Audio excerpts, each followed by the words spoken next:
জাতীয় মাছ ইলিশ নামের সাথে কাজেরও কিন্তু মিল আছে। এই মাছের স্বাদের সাথে কিন্তু অন্য কোনো মাছের স্বাদের কিন্তু কোনো তুলনাই হয় না।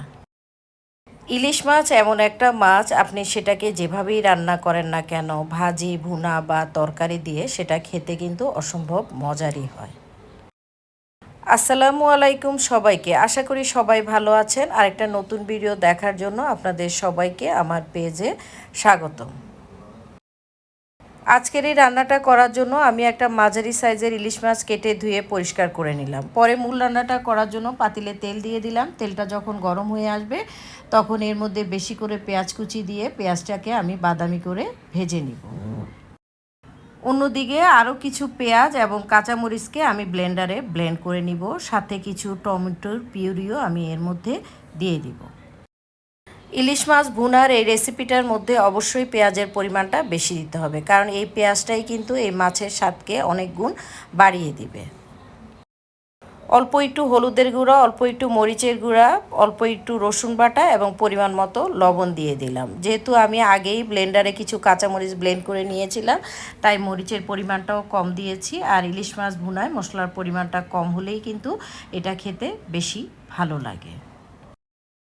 আমার ভিডিওগুলো যদি আপনাদের ভালো লেগে থাকে তাহলে প্লিজ আমার ভিডিওতে একটা লাইক কমেন্ট করে আমার ভিডিওটা শেয়ার দিয়ে অন্যদের আমার ভিডিওগুলো দেখার সুযোগ করে দিবেন।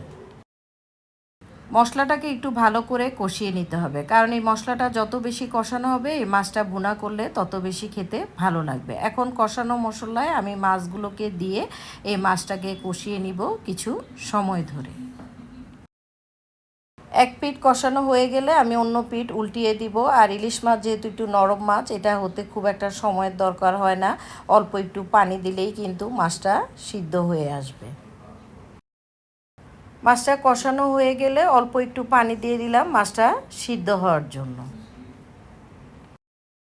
অনেকে কিন্তু ইলিশ মাছটাকে প্রথমে ভেজে তারপরে ভুনা করে, কিন্তু আমার কাছে মনে হয় যে ইলিশ মাছটাকে কষানো অবস্থায় ভুনা করলে এটা খেতে কিন্তু বেশি ভালো লাগে। এরই মধ্যে হয়ে গেল অসম্ভব মজাদার স্বাদের ইলিশ মাছ ভুনা। আশা করি সবাই ভালো থাকবেন, বাঙালির বাঙালিয়ানার সাথে থাকবেন। এতক্ষণ সাথে থাকার জন্য আপনাদের সবাইকে অসংখ্য ধন্যবাদ।